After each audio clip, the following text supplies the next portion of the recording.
নমস্কার বন্ধুরা, মিষ্টি হেসেলে আপনাদের স্বাগতম। আমি আবারও চলে এলাম একটা রেসিপি নিয়ে। সেটা হচ্ছে রুই মাছ দিয়ে আলু বেগুনের ঝোল।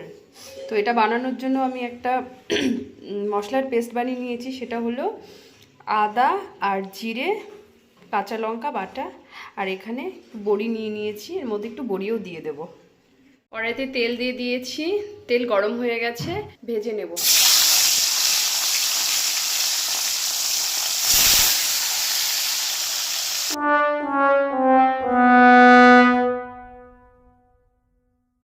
এবার ওই মাছ ভাজার তেলে বড়িটা একটু ভেজে নেব।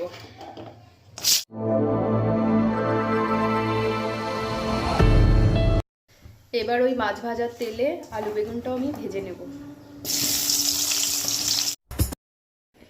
এই আমি লাল লাল করে মাছটা ভেজে নিয়েছি এবং বড়িটাও ভেজে নিয়েছি। এবার বেগুনটা আমি এরকম করে ভেজে নিয়েছি। কড়াইতে তেল দিয়ে দিয়েছি। এবার এতে দিয়ে দেবো একটু গোটা জিরে, একটু পেঁয়াজ কুচি, দিয়ে দেব সে বেটে রাখা আদা জিরে লঙ্কার, দিয়ে দেব তাতে পরিমাণ মতো লবণ,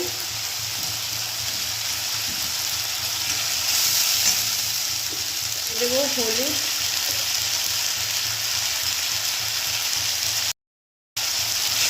এবার মশলাটা ভালো করে কষিয়ে নেব। মশলাটা আমার কষানো হয়ে গেছে। এই দেখুন মশলা থেকে তেল ছেড়ে দিয়েছে। এবার ওই ভেজে রাখা আলু বেগুনটা ওতে দিয়ে দেবো।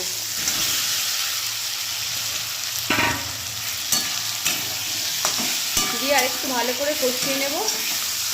কিছুক্ষণ কষিয়ে নেওয়ার পর তাতে জল দিয়ে দেবো, পরিমাণ মতো ঝোল দিয়ে দেবো।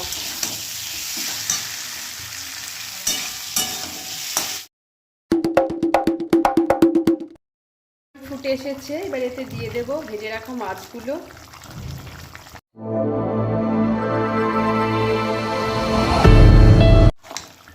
আর বড়ি, ভেজে রাখা বড়িটা। এবার দিয়ে কিছুক্ষণের জন্য ঢাকা দিয়ে রাখবো। তো ঝোল গাঢ় হয়ে ফুটে এসেছে।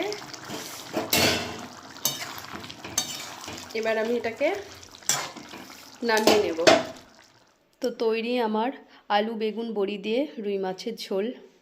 তো কেমন হয়েছে বন্ধুরা, আপনারা অবশ্যই খেয়ে একবার আমাকে জানাবেন। আশা করি ভালোই হবে। ভালো থাকবেন, সুস্থ থাকবেন। ধন্যবাদ।